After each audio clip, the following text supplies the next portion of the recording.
जीवन में जब तक आनंद प्रकट नहीं होगा तब तक ये जीवन उत्सव नहीं बन सकता।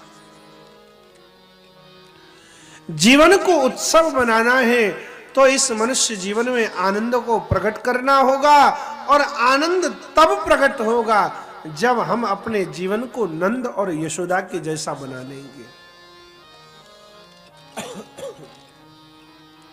नंद उसे कहते हैं जो जीवन में सबको सुख देता है,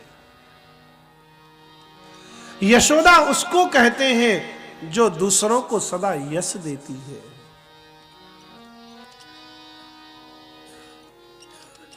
मैया यशोदा का स्वभाव है, मैया यशोदा सदा दूसरों को यश देती है।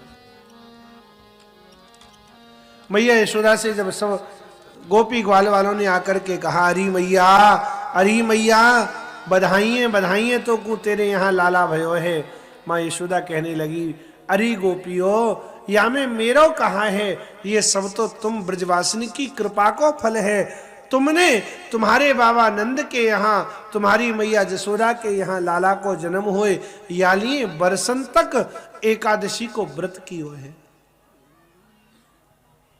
तुम्हारे यहाँ लाला को जन्म हुए, यालिए तुमने अष्टादशाक्षर मंत्र गोपाल मंत्र को न जाने कितनी संख्या में पाठ कियो है, जाप कियो।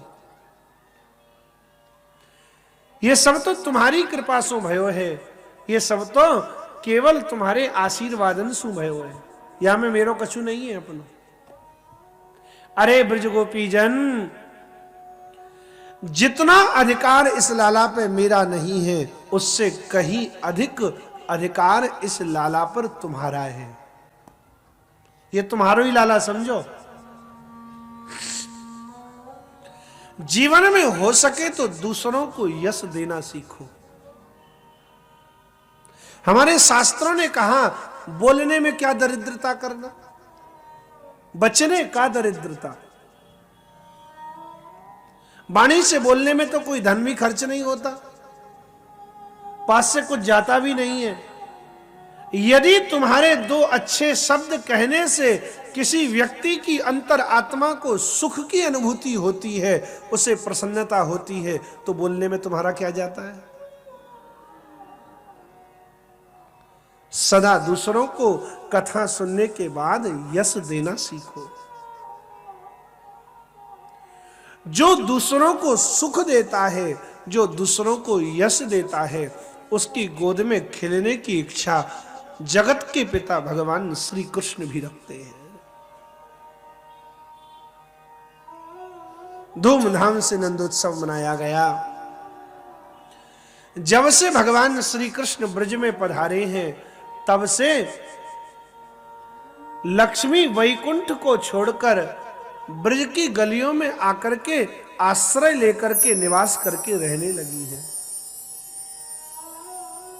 लक्ष्मी ने वैकुंठ छोड़ दिया।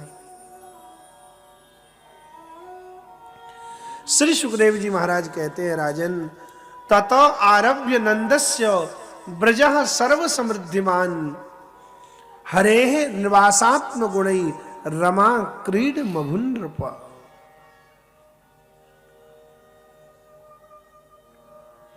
लक्ष्मी का निवास स्थान क्रीडन भूमि, खेलने की भूमि बन गया है ब्रज।